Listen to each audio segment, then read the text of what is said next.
A couple of days ago, I was at a watch meetup and there was a watchmaker there who had a timegrapher.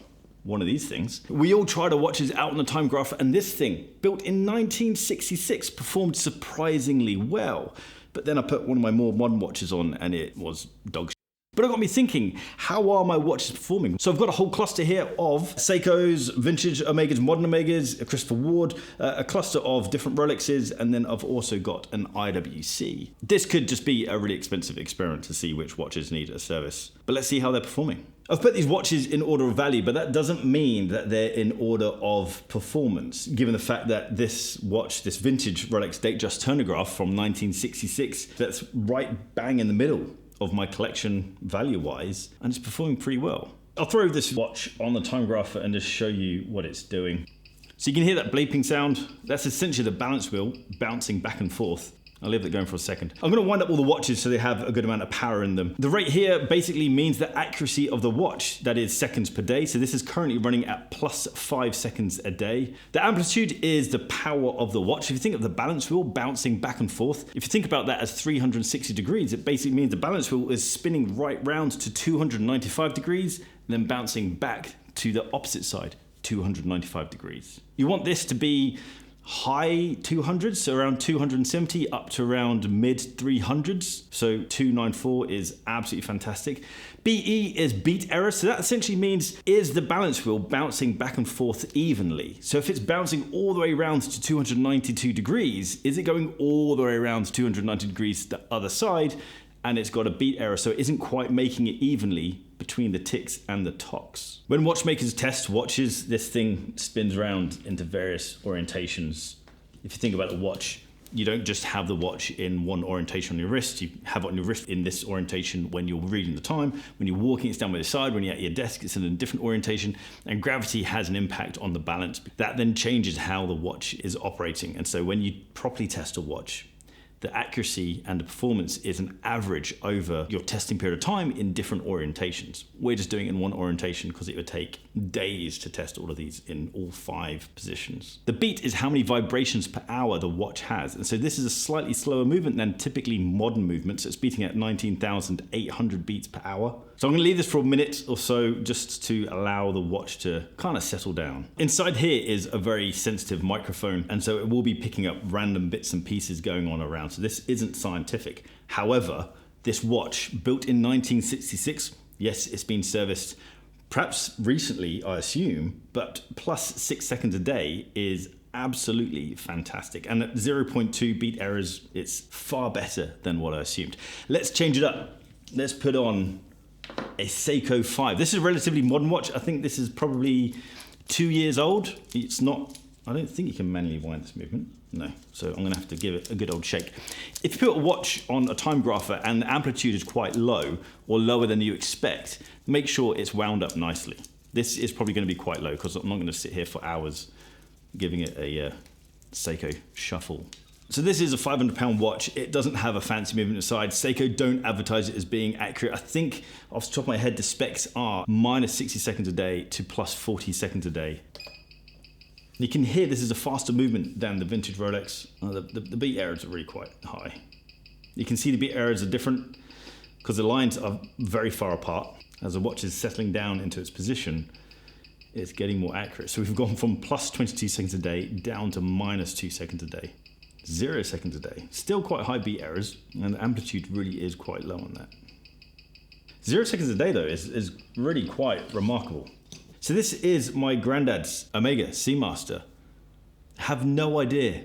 It's probably from the 50s. My granddad passed away way before I was born. So this thing hasn't been serviced for at least 40, maybe even 50 years. I don't want to overwind the movement, so I'm not going to try and get the amplitude up. It's a manual wind, it's not automatic. So it doesn't have a clutch system inside, so you can overwind it and then the mainspring just gets jammed. For a movement that hasn't been touched for easily half a century, plus 26 seconds a day, amplitude of 183, fairly high beat errors. This movement is more accurate than that Seiko 5 movement that hasn't been touched for 50 years. Next up we have a Christopher Ward. This is probably the newest watch in the collection. And I think this does have a manual wind movement as well. It's so much easier powering a spring when it's got a manual wind function. Roughly 40 turns should give the watch enough power. It does vary, obviously, between watches though. So that's an even faster movement than the Seiko. This is beating at 28,800 vibrations per hour. So after about a minute or so, the Christopher Ward's sitting there. The rate is plus 10 seconds a day, which is absolutely fine for a £1,000 watch.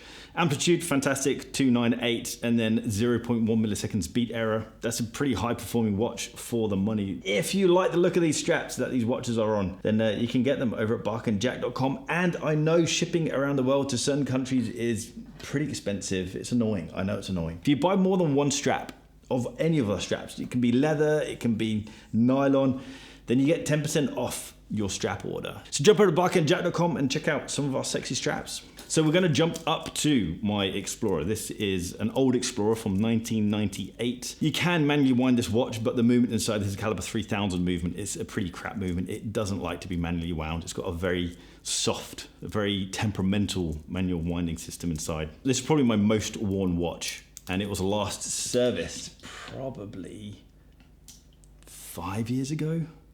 Again, similar to Christopher Ward, this runs at 28,800 vibrations per hour. Amplitude 295, rate is minus 1 second a day, 0 beat errors, but we'll leave it for a second just to settle down. For a watch that is over 25 years old, serviced 5-6 years ago, minus 1 second a day, 0 beat errors, amplitude of 287. You couldn't ask for more. I do moan about the movement, but it's still kicking ass. Right, this is a fairly modern, no, this is a modern watch. This is a current offering from IWC. This is a Mark XX. I've had this watch maybe a year, 2 years. Gets worn, probably it's number 4 in my collection for wear time. That's an amplitude of 260, so let's just give it a couple more winds. It should be higher than that. So we're sitting quite solidly at plus 2 seconds a day, amplitude of 268, 0 beat errors. The rate has just jumped up 7 seconds a day. That's probably because I'm talking and the vibrations. It's such a sensitive microphone inside here. The vibrations will just pick it up. And obviously if there's vibrations around the building. This is my Omega Seamaster. This probably gets worn number 3 in my collection. I've had it maybe 5 years now. It doesn't get looked after. This is one of my workhorse watches. It gets bashed about, been dropped a handful of times. It's a tank, an absolute tank of a watch. Never been serviced, but I think Omega have a 10-year service interval. 0 seconds a day accuracy. Haven't looked after this watch. It's been on my wrist, it's been a workhorse, it's been bashed, it's traveled, it's gone through countless airport security systems, magnets everywhere, and it just proves how kick-ass this movement is. This is the caliber 8800, and I've been saying for a long time that Omega make probably the best mass-produced movement around. The Meta certification is phenomenal. 0 seconds a day, 343 amplitude. Beat errors is 0.2 milliseconds. That's not terrible for a movement that's been bashed about. Phenomenal. Epic watch. So this next watch is my Kermit. This is the more modern watch that I put on the timegrapher at this watch meetup that didn't perform very well. And I wonder if the movement has been magnetized. I've had this watch maybe 8 or 9 years. Yeah, probably 9 years. And I've not serviced it. And so it's unfair to bash it. Faster than the Omega. This is 28,800 vibrations per hour. So we've settled on plus 13 seconds a day. Amplitude is 285, which is fine, but the beat errors is 0.7 milliseconds. Not terrible, but this is supposed to be a COSC certified movement. Granted, it's not fair to bash it because it hasn't been serviced for at least 9 years, but I think that means it needs a service. Plus 13 seconds a day isn't terrible, but again, it's supposed to be plus or minus 2 seconds a day. I think that needs to get sorted out. But then it begs a question, do you sort it out? Or do you wait until it stops? Because at the end of the day, it costs the same amount. This next watch is my most expensive watch, and it's also the most modern. This is the root beer, the Rolex GMT Master II. I think I bought this 3 years ago, 2 years ago. So we're comfortably sitting at plus 1 second a day, amplitude of 272, and a beat error of 0.1 milliseconds a day. Absolutely fine for a movement that's a good couple of years old and has been worn. But I kind of feel like the Omega's the winner. The movement in this thing is just bomb-proof. Bomb-proof because I haven't looked after it. Bomb-proof because it's traveled around. It's been through lots of situations which should have either magnetized the movement or at least damaged the movement. Snowboarding with it, going through airport security. It's weird that the amplitude starts off at 175 but then jumps up to 300. Don't get it. Maybe a watchmaker or someone who actually understands this stuff can let me know why that happens. Yeah, see? Jumps up. 325. That is phenomenal. Kick-ass watch. I think the Omega wins. That's quite an interesting turnout. I kind of feel like the Kermit needs to be serviced.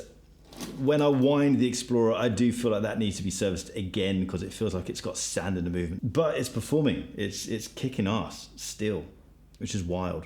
IWC is performing how it should. The Christopher Ward is performing how it should. If you guys want one of these timegrapher things, you can get them on Amazon for not very much. This is a Weishi one. This is the one that most independent watchmakers use. There are a lot of knockoffs, but I'd try and find one of these guys. Did any of this surprise you? Did watches perform better than you expected? Did watches perform worse than you expected? Let me know in the comments below. I don't know whether I should get the Kermit serviced. You know what? It'd be interesting to get my Explorer 2. Rolex has my Explorer 2 waiting for me to pick it up. It'd be interesting to see when I get that back. That will just have to be part of the video to see how that performs. Put them to the test. Guys, if you like this video, hit the thumbs up button if you like the style of this video, and then hit the subscribe button down there and that little bell icon to get notifications when I drop a new video. If you're on Instagram, give me a follow at Bark and Jack. If you're on TikTok, give me a follow at Bark and Jack as well. I'll see you guys very soon. Take care.